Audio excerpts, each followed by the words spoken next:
Hello everyone and welcome to our next geology topic, Earth history. In this segment we'll discuss the geologic timescale, which is kind of a representation of all of Earth history. We'll look at the history of Illinois and what we can learn from the rocks here. We'll look at paleontology, which is the study of past life, to help us understand ancient history of the Earth. We'll look at how fossils are preserved and how we can use fossils to help us reconstruct past environments.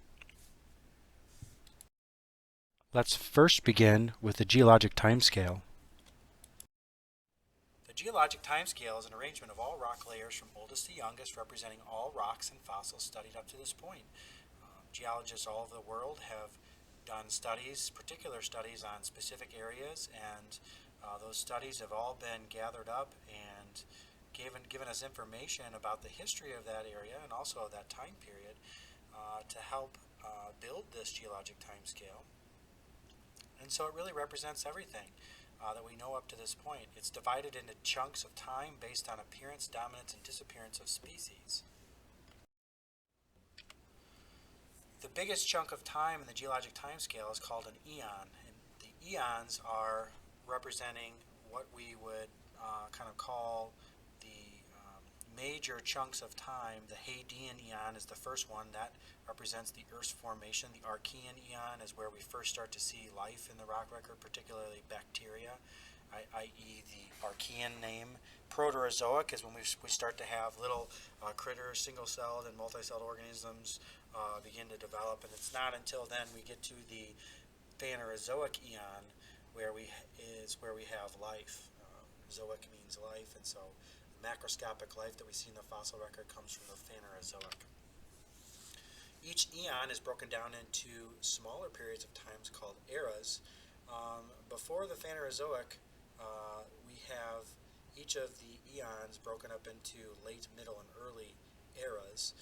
But the Phanerozoic eon is broken into the Paleozoic, Mesozoic, and Cenozoic eras. We know the most about these time periods and time eras because of the fossils that we find in the rocks. The rocks really don't tell us much more information before that, and so most of our information comes from the Phanerozoic Eon and the Paleozoic, Mesozoic, and Cenozoic eras. The eras are further subdivided into periods, and really the Hadean, Archean, and Proterozoic aren't really divided into periods because we know little about them. The rocks don't tell us much past a certain point, but starting in the Paleozoic, we have the Cambrian, Ordovician, Silurian, Devonian, etc. These are the periods of each of the eras, and they're basically telling us information about the particular time period or chunk of time of Earth history, and it's marked by appearance and disappearance of species. Finally, we have epochs, and we really don't have specific named epochs until we get to the Cenozoic Era. And the Cenozoic Era and the Tertiary and Quaternary periods have many fossils to look at, much information from the rocks, and so we can actually break those periods into specific epochs, and those would be the Paleocene, Eocene, Oligocene, Miocene, Pliocene, Pleistocene, and you live in the Holocene epoch, in the Quaternary Period, in the Cenozoic Era. Now, we said that we know the most about the Paleozoic, Mesozoic, and Cenozoic eras in the Phanerozoic Eon, and that actually represents just a small chunk of the whole of the Earth history. Really, the time of the Proterozoic, Archean, and Hadean, we call that the Pre-Cambrian time. It represents 88% of all Earth history. The Hadean is marked by heavy bombardment from meteors. It's when the Earth formed, its continents, oceans, and atmosphere formed. The Archean is when we start to see the first evidence of life. And the Proterozoic is when we see first multi-celled organisms. We don't see much more evidence in the rock record except for those particular pieces of information. The first era, the Paleozoic Era in the Phanerozoic Eon, has two periods that are of note, the Cambrian and Ordovician. This kind of begins our Paleozoic Era, and the stuff that we do know about Earth's history comes from the rocks from this time period and the fossils we see. You can see pictured here a picture of a trilobite. A trilobite was a common little organism that we would find in the Paleozoic era, and particularly in the Cambrian. The Cambrian is known as the age of invertebrates. Most groups of organisms appear in the rocks at this time, and so sometimes the Cambrian period, when we see all the fossil assemblages we see in the Cambrian, we sometimes call the Cambrian explosion, because before the Cambrian period we don't have much in the way of shelled fossils or animals, and then in the Cambrian all of a sudden we have the first organisms with shells. They're more easily preserved, and so we have lots of organisms. So the Cambrian explosion. This is why we oftentimes call the time before the Phanerozoic Eon, we call it the Pre-Cambrian Time. The Ordovician Period is the next period, from 485 to 445 million years ago. And this is when the ocean floor creatures become abundant. We see the first fish forms in the fossil record at this point. And so this is for this reason we call the Cambrian and the Ordovician the age of invertebrates. The next period is called the Silurian period, from 445 to 420 million years ago. And this period is marked by abundance of fish, and it's known as the age of fishes. We see the first land plants, fishes, lots of fish fossils and different varieties, and the first sharks and the shark fossils and shark forms. We also then see the next period, the Devonian period, from 420 to 360 million years ago. We actually see evidence of cone-bearing plants in terrestrial rocks. We also see insect fossils there, and we see the first amphibians as well. Little critters that are very much fish-like, like lobed-finned fish, having bony limbs that can help them crawl onto land and take advantage of land environments, unlike other fish that could not do so. And so the early amphibians look much like fish with bony limbs. The Carboniferous Period is from 360 to 300 million years ago. This includes both the Mississippian and Pennsylvanian periods. It's kind of a unique period. We call it the Carboniferous because there are many fossils that are of ocean organisms and vast coral reefs. But we also see, in particularly Mississippi and Pennsylvania, large coal deposits, and these coal deposits come from swampland. And so these periods, oftentimes named for different areas of the world that represent the rocks from this period, are so named the Mississippian and Pennsylvanian. We do see abundant amphibian fossils. This is then called the Age of Amphibians. And we actually see the Appalachian Mountains rise at this time, and the first reptile forms appear. The little amphibian creatures, some of them had the ability to lay eggs on land, and this became a very advantageous evolutionary step. The last period in the Paleozoic era is known as the Permian Period, from 300 to 250 million years ago. And things of note that happened here are that Pangaea came together, and so that we had this one large landmass, the north called Laurasia, the south called Gondwana land, and then we had an enormous global ocean called the Panthalastic Ocean. There was also some shallow sea areas and so forth, but we think that Pangaea was kind of where the continents were together, and they began drifting apart shortly after this time period. The late Permian is also marked by a noticeable extinction in the rocks. Many forms that were present up to this point simply disappear from the rocks, indicating that about 95% of all species on the planet became extinct at the end of the Permian. This is why we kind of make this the end of the Paleozoic era, because of this large extinction. Scientists aren't sure why that extinction occurred. After the large extinction at the end of the Paleozoic, we begin a new era called the Mesozoic Era. And within this era, we have the Triassic, Jurassic, and Cretaceous periods. The Triassic period, the first one beginning at 250 million years ago and going to about 200 million years ago, is often referred to as the age of reptiles.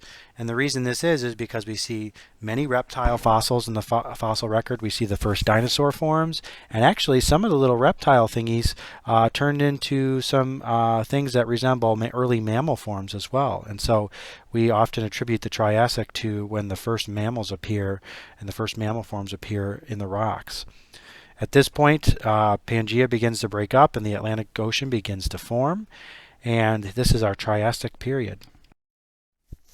The Jurassic period from 200 to 145 million years ago is where we finally see lots of dinosaurs in the rocks.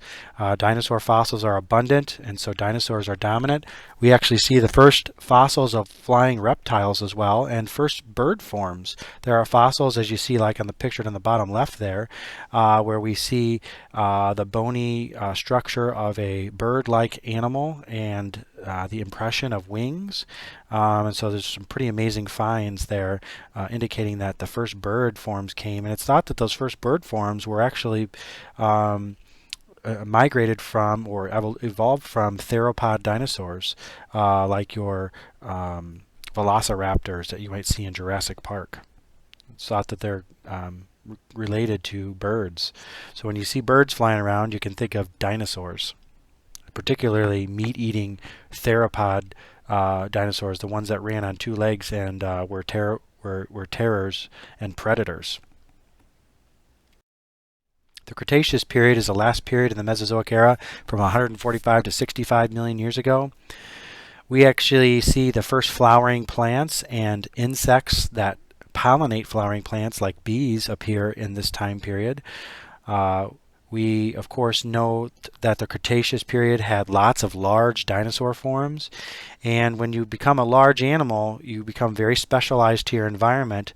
If there's any environmental change, it's likely you're going to have a hard time surviving, and that's exactly what happened. At the end of the Cretaceous, scientists think a large meteor impacted the Earth somewhere down along the Yucatan Peninsula, shown in the picture in the bottom left, and it's thought that that impact was such a large one that it caused the whole Earth's environment to be changed, that the sun was blocked out, that a large a very quick cool down occurred, and this would have killed off a lot of those specialized animals, and it really created a massive extinction that killed all the dinosaurs. And so we don't see any more dinosaur forms after the Cretaceous period in the rock record.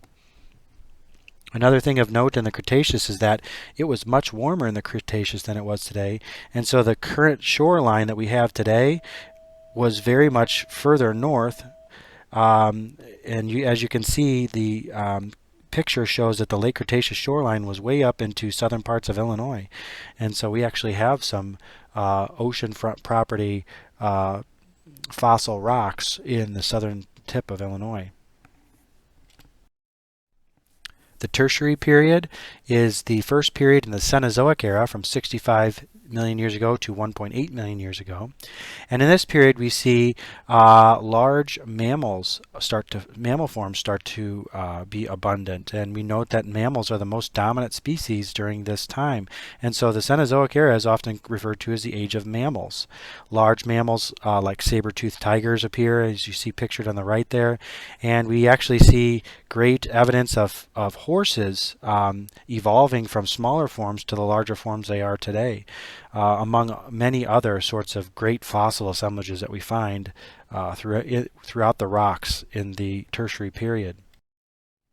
Here are some of the large mammal forms that we might see in the Tertiary period running around on the Earth.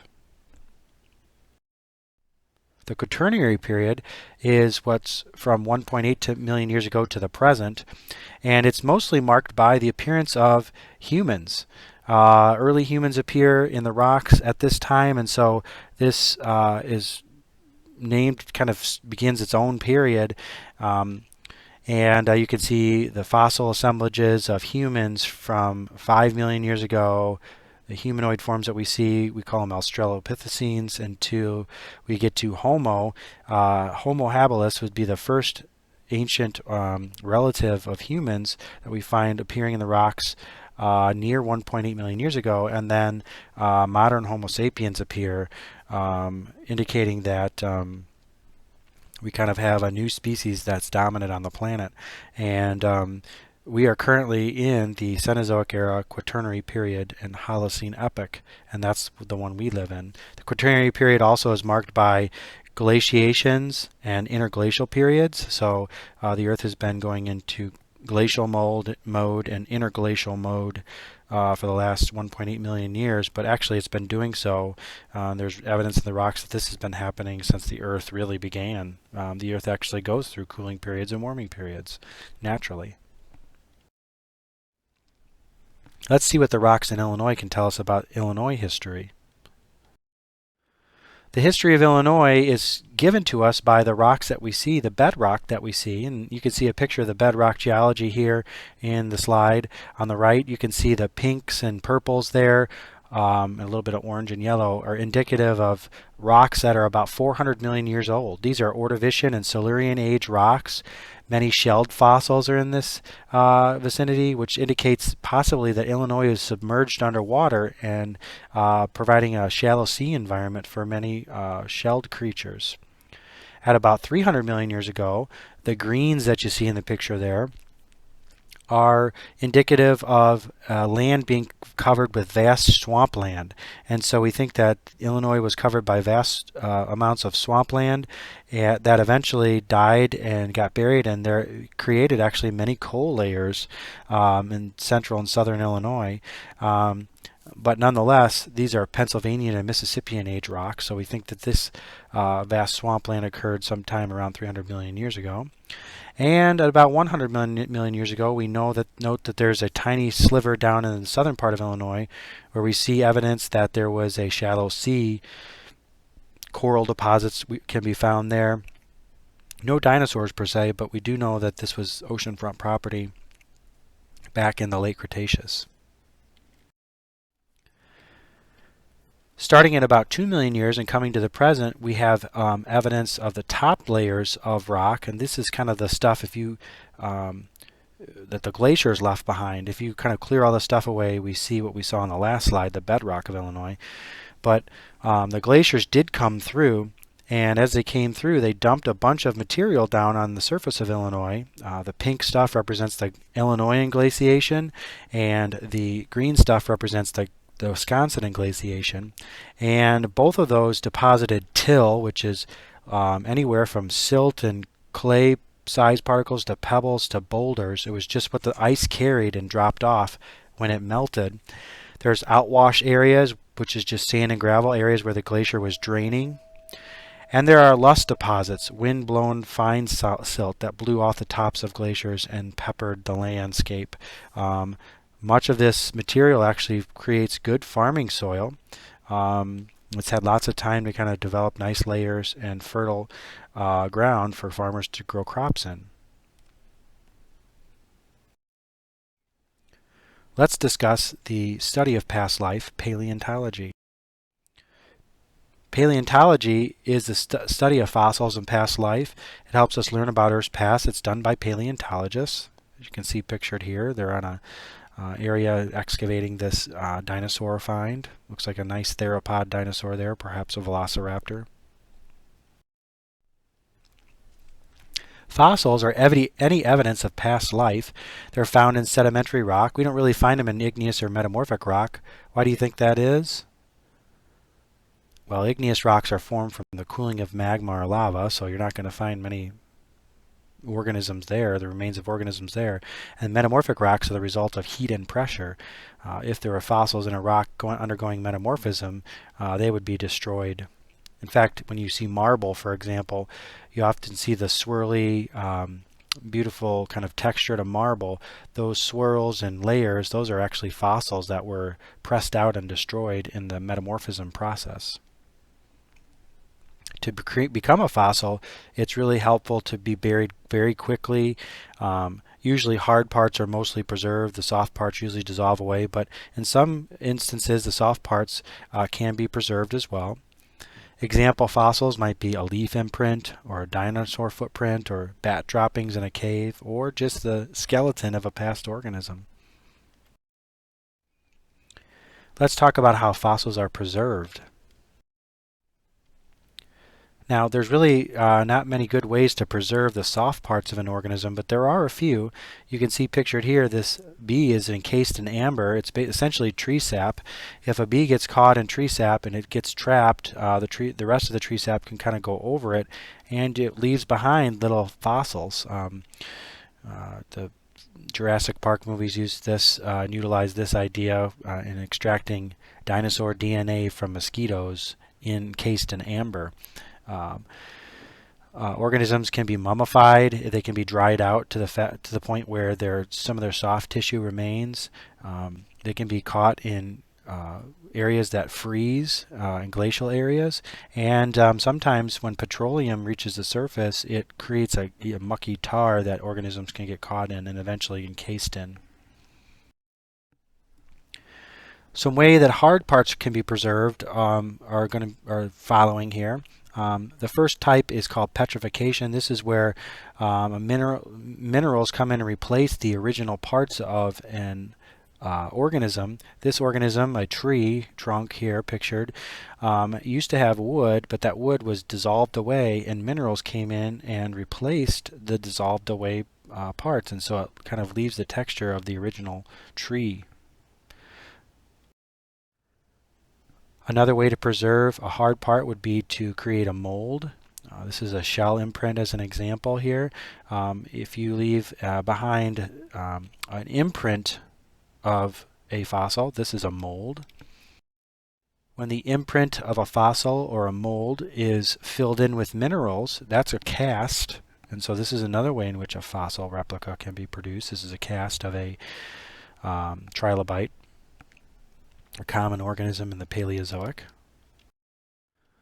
Carbonization is another way to preserve organisms. When a leaf is squished out into the mud and buried deep, that pressure actually causes the organic remains to form a carbon film, a black sort of imprint that's left in the fossils or in the rock. So you can see these pictured here. And then, of course, the evidence of an organism's past activity can also be a fossil. These are called trace fossils. Things like dino footprints, or actually, believe it or not, coprolites are what we call, it's the scientific name, but it's basically fossilized poop. And that actually can give us a lot of information about an organism, what it ate and how it lived. And then they've actually found some smooth stones in the rib cages of some of the fossils that they've dug up of some of those large plant-eating dinosaurs. It's noted that those are called gastroliths. Those dinosaurs had stones in their stomach, and it helped them to grind up the food that they ate. So how can we use fossils? Well, fossils can be used to determine the ages of rock layers, and we do this by looking for particular examples of what we call index fossils.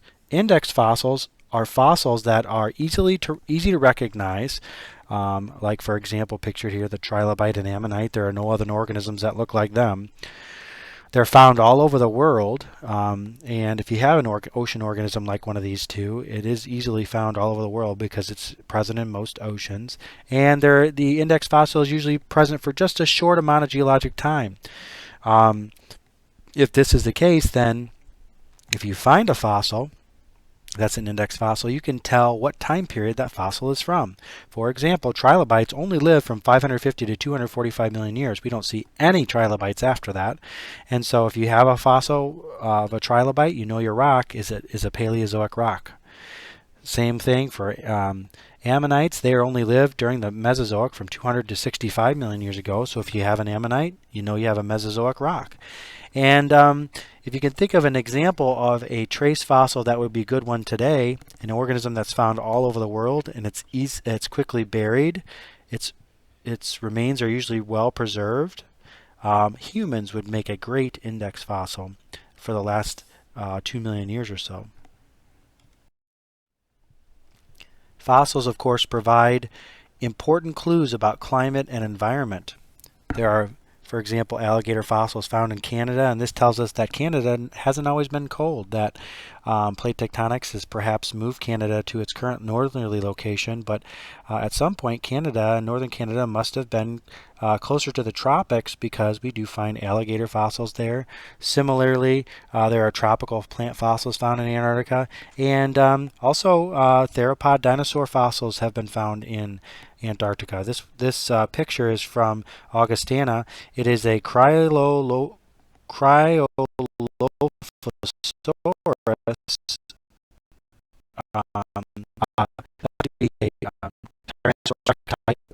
lived in.